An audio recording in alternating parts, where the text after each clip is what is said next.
Today we welcome to Applause the Musician, a nonprofit project dedicated to exploring the unique stories of musicians who have dedicated their lives to music. And this is totally supported and sponsored by the Chinese Piano Lady. Today we're welcoming Mr. Paul English, who is a celebrated music professional, has dedicated his life entirely to the music profession. Paul, this is kind of long. I'm going to try to get through this because you have quite an accomplished career. So Paul is a composer, recording artist, performer, and teacher. Paul has written for symphonies and chamber orchestras, jazz and theater groups, as well as for film and television.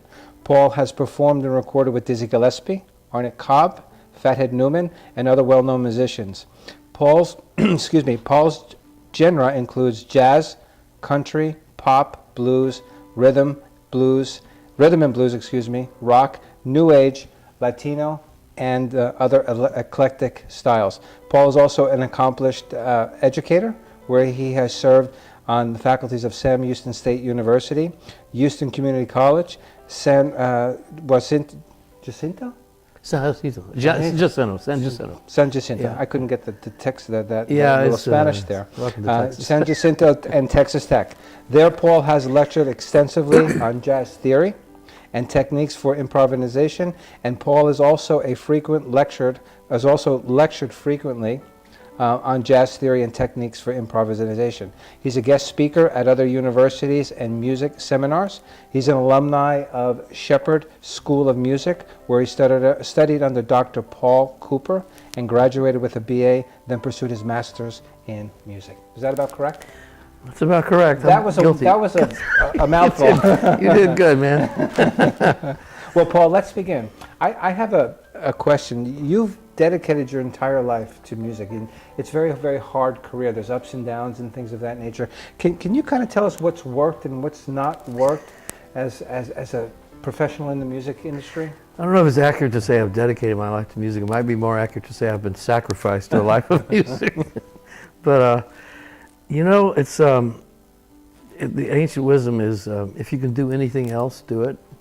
And I was unfortunately blessed that I was able to do other things, and I was constantly being distracted and told by my parents and everybody else, don't make a living with music, do something else, and I had to rededicate myself constantly. But it's really the only thing I've ever really wanted to do. And I was fortunate to grow up with music in my home, and my dad was a musician and a music teacher. You used to play the horn, no? Weren't you? I was a trumpet player. Okay. There are a couple of trumpets sitting over there because I'm trying to be a trumpet player again. But I'm fond of the Crosby, Stills and Nash quote that says, "Let not the past remind us of what we are not today." Okay. So I was a trumpet player, and went to college on trumpet and was a professional player for a while. Good.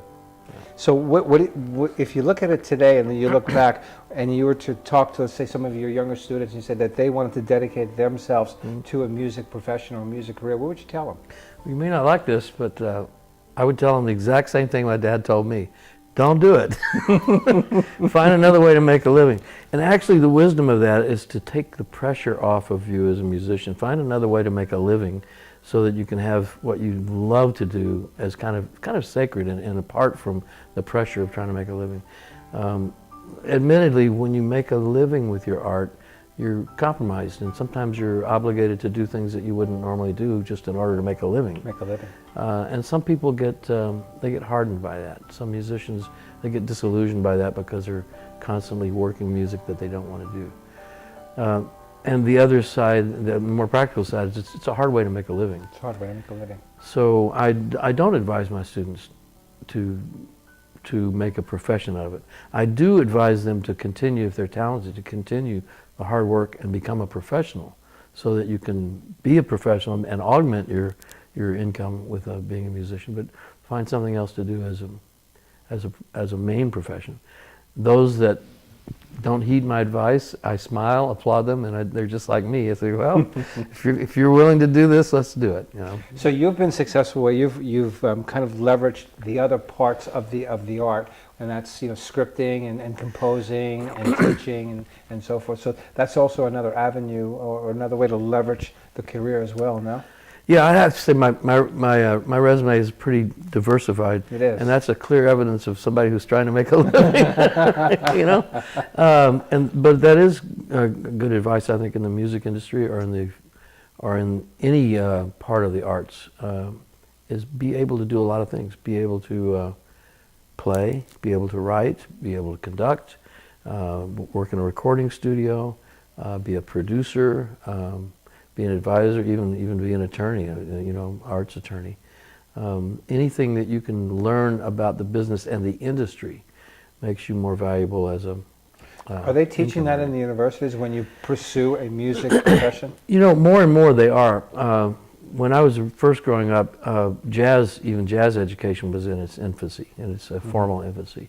And now that's kind of a given. Just almost all major music schools have a jazz department and teach jazz.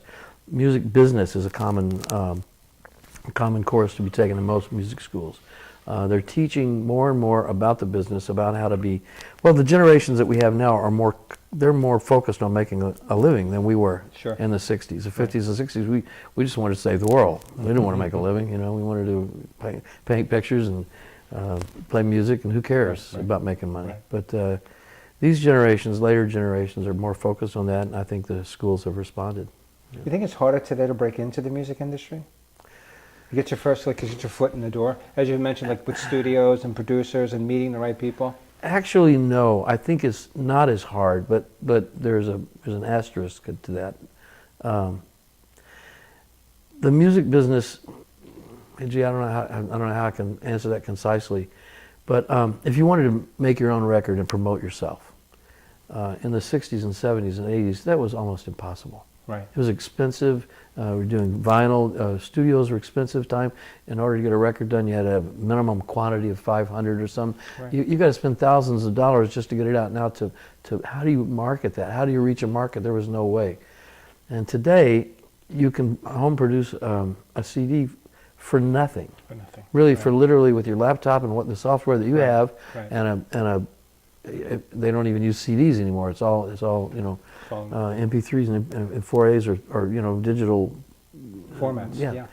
But you see, the problem is everybody can do that. So the competition is worldwide. So even though you can get on the internet and you can reach the entire world to market yourself, but so can everyone else. So can everyone else. So the question was, is it easier to break into the industry? Yes. Is it easier to become successful? No, I don't think so. Okay. It's a flooded market, you know. Good. So we're going to take away that those that are looking to pursue music, they should kind of branch out a little bit, right, and look at other avenues or other streams, right? So, you know, producing, writing, definitely. You know, and doing other things. Definitely. Yeah.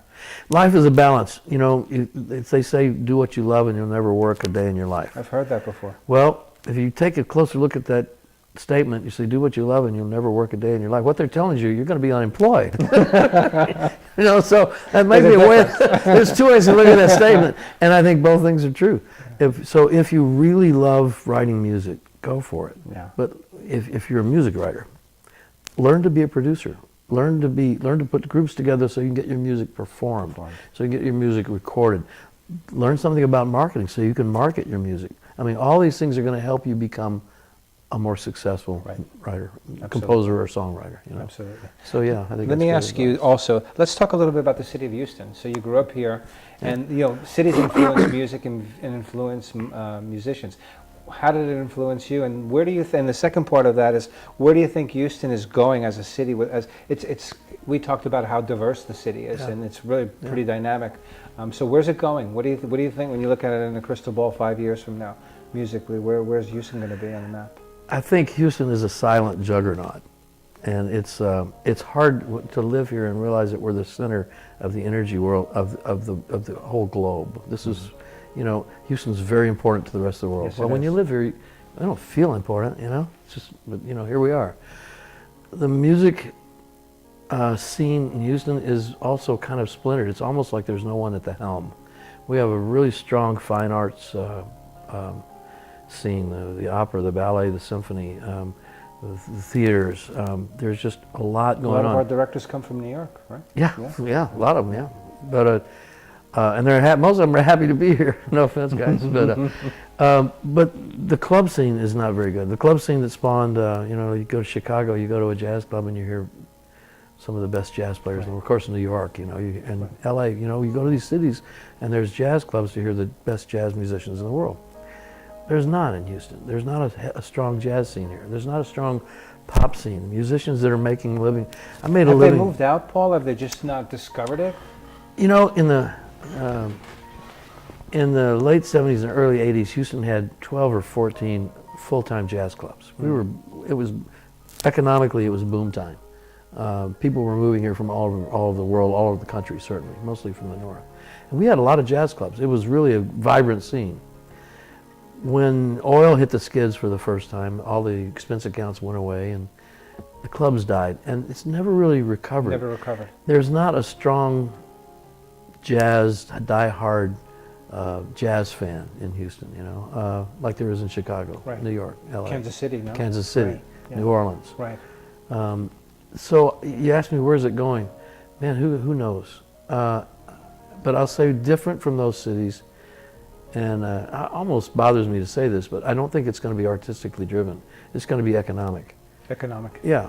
If a club or a restaurant can make money by putting a jazz group in there, the jazz groups are going to work. Right. Or classical groups, or pop groups, or R&B groups, whatever's going to make money for that restaurant essentially or club, and that scene is going to work. Now the fine arts are more supported by grants and foundations, endowments, and things like that. There's a lot of money behind that. Yeah, so there's two different scenes going on there. But you say what's going to happen? I think Houston is going to continue to be a growing fine arts city. I think our fine arts are going to be better and better. The club scene is, who knows, what's going to happen with the economy. I don't know. And also with the advent of electronic media and with downloads and digital music, people are turning away from live music to. I was going to ask you about that. Convenient music. Yeah. They can have it anytime. Because you move around quite a bit in the city, and live performances. So you're seeing that shrinking a little bit as well. Oh, it has shrunk quite a bit. We find that it's hard to find live performances for small, intimate. There's Sasan, that there's the jazz club off of Montrose, right by the library. Sure, Sasan. Sasan, yeah. They're kind of hit and miss. Yeah, it's unfortunate, but that's the scene we live in. Houston. Right. One of the reasons I moved here, I didn't actually grow up here. My parents did, but I didn't. And one of the reasons I moved here as a young adult is because there were no rules. I could start my own company, and it's a maverick town. Right. Whereas if I'd gone to New York or LA or Chicago or any of those cities, which I almost did, I kind of have to pay my dues and work my way up because there's an established hierarchy there in so many words. But here, the freedom was that you could create whatever you wanted to. Well, I think that attitude still exists. It's just that I think that's what's really dynamic about Houston, right? So you can come here and you basically can make your own. You create what you want to create. Yeah, but nobody's creating jazz clubs here, or pop, whatever.